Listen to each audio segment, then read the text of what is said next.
target group identification, I think you all could go through this, whatever your target is, right?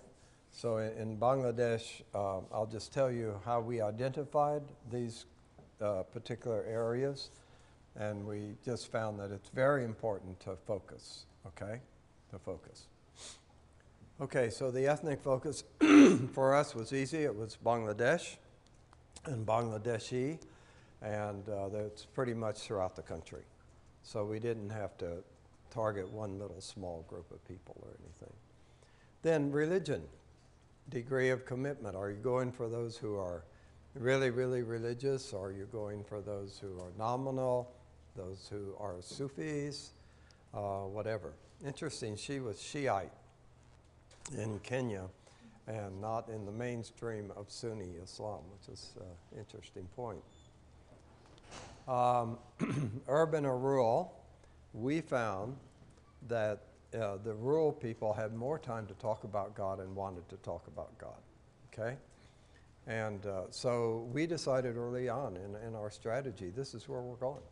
And that's harder because foreigners don't like to live out in rural situations because the accommodations are bad and availability of items is not good, and it's just difficult to get from there to like the capital city for a break. Most missionaries are going urban in these days. And so, okay, rural area of Bangladesh is the pits, and there'll be sacrifices made by our people to do that. And we didn't go down to the village level, we went to the small town level, okay? Like I described, Kushti, 40,000. It's just that we just found people are not very interested in talking about God in the cities. Just got so many diversions, huge, big-time diversions. So out in the rural areas, sit under the sky, think about who made the sky, who made the stars, and they come up with some pretty profound questions out there, and just sit and talk to them, and they like to talk, and this is their life, is talking. They're an oral culture. And many would be illiterate, so that's the way it went, and that's where the fruit came from, for us anyway. Gender, single or married, we found in Bangladesh that they regarded single people as immature, and they haven't grown up, and they don't have a voice, and they're not all that intelligent. So on the basis of that, we felt that, and we'll come to age, but might as well hit this now, that if we could get men coming to Christ like middle age, or say 30 to 50 age, that these would be people who are married and have a voice and have a job maybe, and so wouldn't be financially dependent. If the Lord would just give us in each area some of these people that would have reputations that are good, and if they would become believers, it seemed like a better launching pad. So, huge prayer request for that, because that's just not a normal thing that would happen, because those people would be watched, and they would have more to lose with family interlinkages and jobs and all kinds of stuff. They're vulnerable to change religions in Bangladesh at that stage. So we prayed. In Kushtia, one of the first guys come to the Lord was a high school principal. He had 2 wives. And he was kind of a Sufi type guy, and he had a following. And so for whatever reason, he was interested, he came to the Lord, and then he opened the door to all his disciples.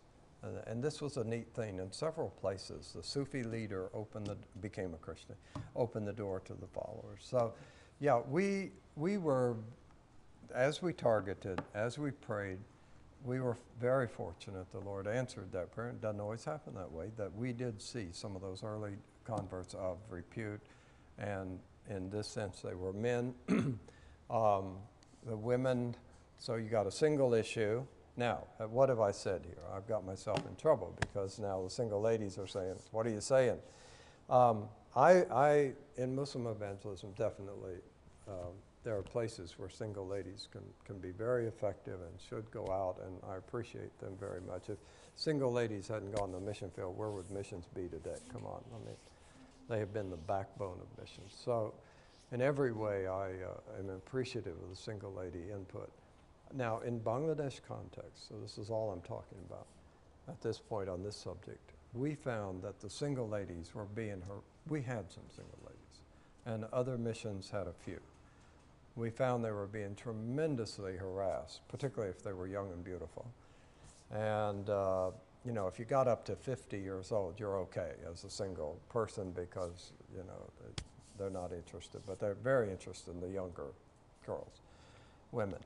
And we just found that, however, they tried to do direct, I want to make this qualifier, direct evangelism and try to get to the women, you know, not to the men, but to the women. They were stymied and cut off, and they just had so many harassments and so much hurt that most of them just, the attrition rate took them in Bangladesh. So we finally said no more single ladies for evangelism. We didn't have projects. We didn't have hospitals. We didn't have all that stuff. So we didn't have a place for it. But we found that where there was a place, administration, literature work, maybe teaching English to Muslim women, to hospitals, to nurses, doctors. We found there were roles in other groups for single ladies. But by and large, it was very difficult for single, even in those roles where they had a certain job to perform, they found it just so difficult, Muslim culture. So it can be done, and you look in the different cultures like Philippines. I mean, Philippines is not a problem for single ladies to work among Muslim women. It's not. They're just open and a very open group of women. I'm always women to women and men to men. Let's make myself very clear. I do not believe in cross-gender witness because I think it's nothing but problematic. Nothing but problematic. And I've got all the stories to tell you, which I won't, where girls have got mixed up with Muslims because they started witnessing, he made his profession, they got married, they got divorced, they had their lives shattered, hello. And it's too many stories like that have just cut me out. I just say stick with man to man, woman to woman. We've had people in our mission, single ladies, frustrated out living in Pakistan, Muslim culture, the difficulties of that. And here comes this dashing guy along, Muslim guy, and it's actually, as in one case, he had a wife as a Muslim doctor, not in our mission, and got the gal to marry him as a second wife. In our mission, we had a gal fall in love with a guy who already had a wife, Muslim, and then the mission stepped in and said, you're out of here, you're sent home. And so that cut that off. So just too many horror stories, and I don't see the need for it. Julie has not witnessed to Muslim men. I have not witnessed to Muslim women. And both of us have been protected. Both of us have not ever had a problem, as I mentioned earlier. So I know that particularly younger Western women coming into Muslim setting will have many men want to talk and chat and interested in Christianity and all the rest. So that's just my little thing. You want to have rebuttal time?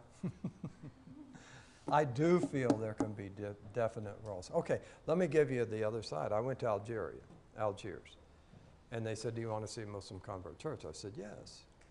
So then we went down to a large hall somewhere in Algiers, and went inside, and what do I see but young Algerian women, and I see European missionary type women, and most of those Algerian women were students at university, and the European missionary types had come and made relationships with these university ladies, and they had come to Christ, and somehow they had survived being a believer.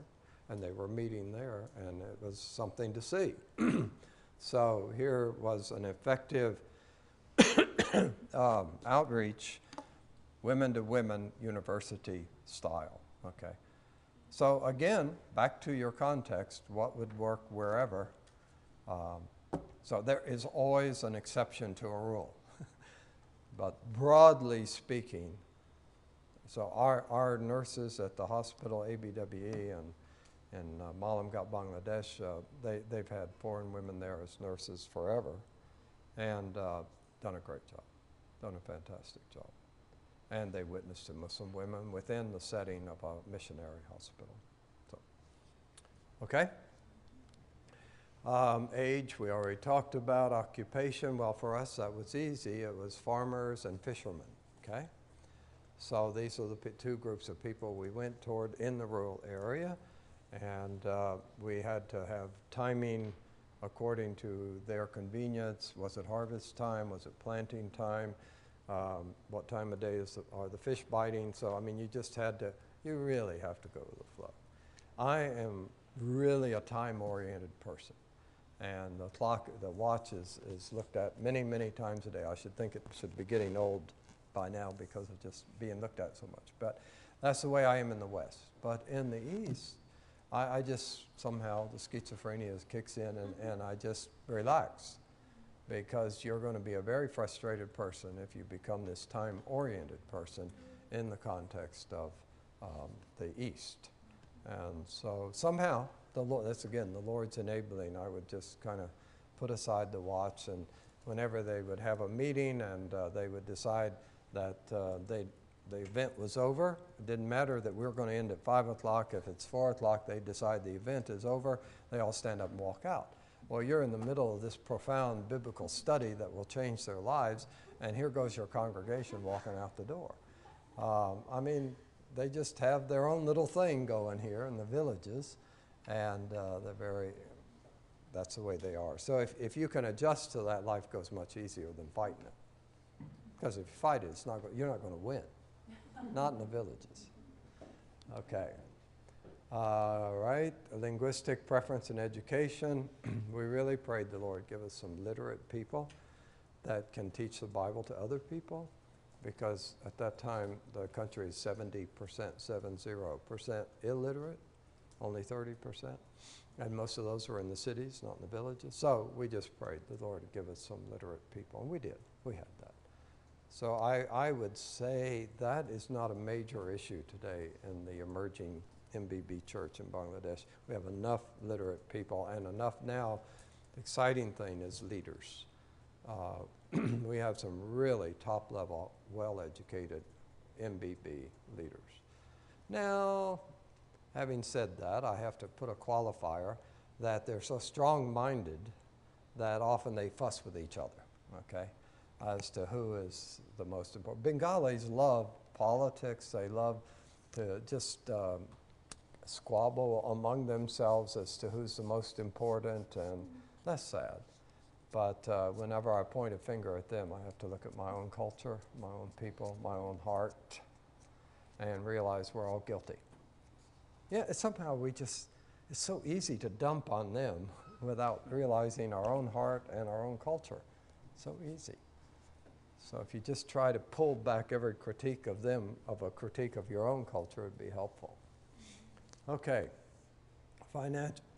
financial status, we just really prayed they wouldn't have to be dependent on us. So if they're a farmer, they continue to farm. If they're a fisherman, they continue to try to catch fish. So in other words, here was my point about this financial dependence. They got along before we came along, and they can get along while we're there, and they'll get along after we leave. So we're not the gravy train, okay? We'll talk about this more on Friday. But in actual fact, though, it's subsistence level living in the villages of Bangladesh. I'll first say that. And I would like them to have more money. And the conflict of that will come out on Friday. But having said the above, they do survive. And they have a network of friends and relatives that help them to survive that you and I don't know anything about, in the sense of we don't have often a family network to fall back on during financial. Okay, reputation, worldview, politics. We found as soon as we got there that all our people, East Pakistan, they were going to be independent. They'll fight, they'll die. They are not going to be Pakistani, they're going to be Bangladesh. So we got that right away, 1962. These are politically minded people. They feel subjugated, colonized by West Pakistan, and they want to be free. Now, what are you going to do with that? Of quite frankly, I identified with it. I identified very strongly with that. I felt they had a strong case, and you know, America went that direction, right? And if America went the direction of freedom from Britain, then I think they deserved it. So 1971, it came, and we went through that Civil War, and they came out the other end a free nation. And we just rejoiced with them, and we're so glad as we went along through that journey with them, and they just felt so warmly toward us. Now, there may be in fact, missions often say, don't get very involved with politics. Well, that's true. I'm the first to say you don't want to really get deeply involved in politics of a country, but I'm really talking about a emotional identification more than hiding guns for rebels who are trying to overcome the government or something.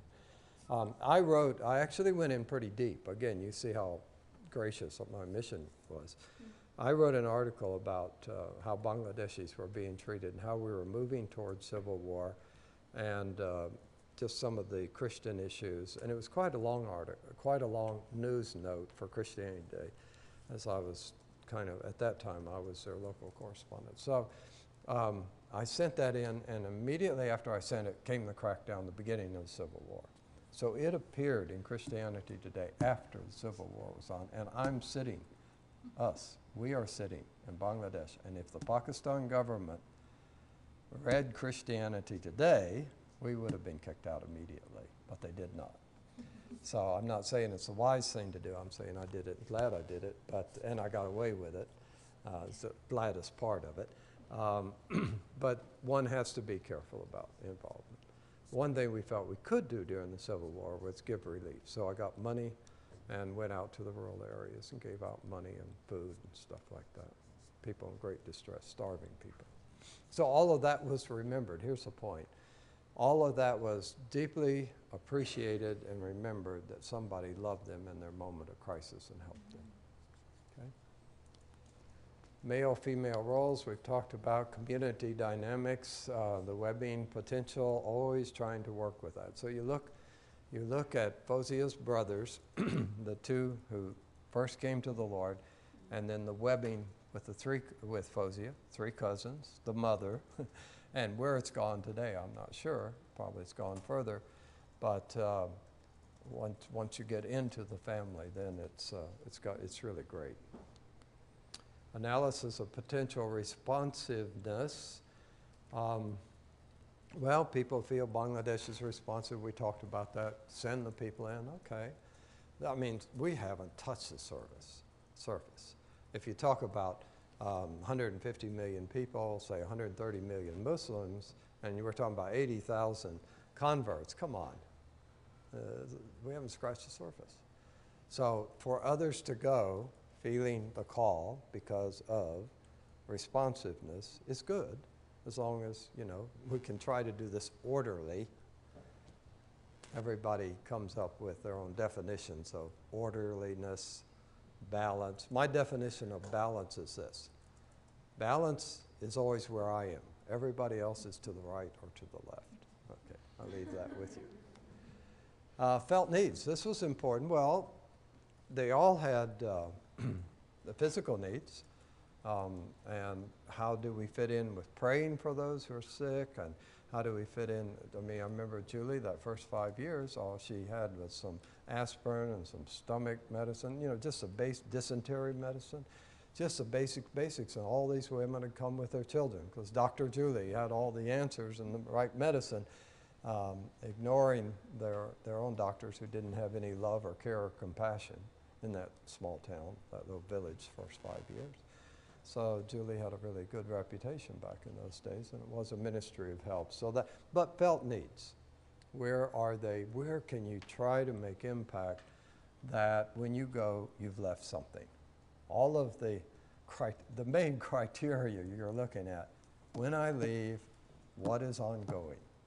So Peace Corps is a great illustration of many guys, idealistic young people who went out, started projects. Like one place, they started this big chicken farm, and they taught them how to get more chickens out of a few chickens, and how to get the eggs and how to do the marketing. And they had these Peace Corps guys and gals in the rural of Africa area. Just they had it all down, and they taught them well, and they left, and within a day they killed all the chickens and had feast in the village. Okay, it was the end of the chicken factory. All right.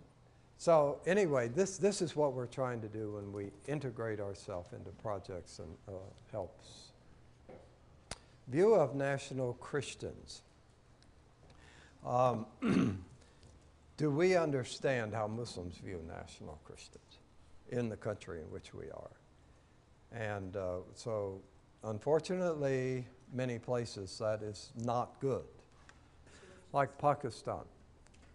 In Pakistan, the overall view by Muslims of Christians is this. These are illiterate, dumb, poor, dirty, smelly people who've come out of outcast Hindu. So, and they have come and they've been in that community for generations, and they do the jobs of what? What jobs do many? I'll go so far as to say the majority of Christians in Pakistan do what jobs? They clean the streets. They go house to house and clean the latrines. And very menial tasks. I'm not saying all, of course. I'm just going half as a guess, okay? And so an average Muslim Pakistani would look down very much on the Christian community, which then gives him the view of the Christian religion, right? So there are all the exceptions and good things out there, but, and also the big thing in Pakistan is they're a lackey of the West. They are a product of the Western missionaries. They are followers of a false religion.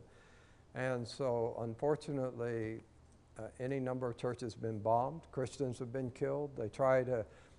This is ongoing. They will get somebody they don't like in the village, and that's a Christian, and there'll be Muslims and Christians mixed in a village, and they'll go make an accusation that so-and-so has desecrated the Quran. This is the number one way they do it.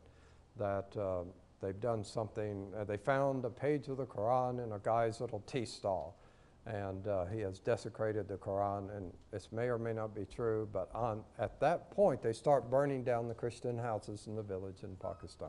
This happens again and again. False cases, because Christians don't do things like that because they know what the consequence will be.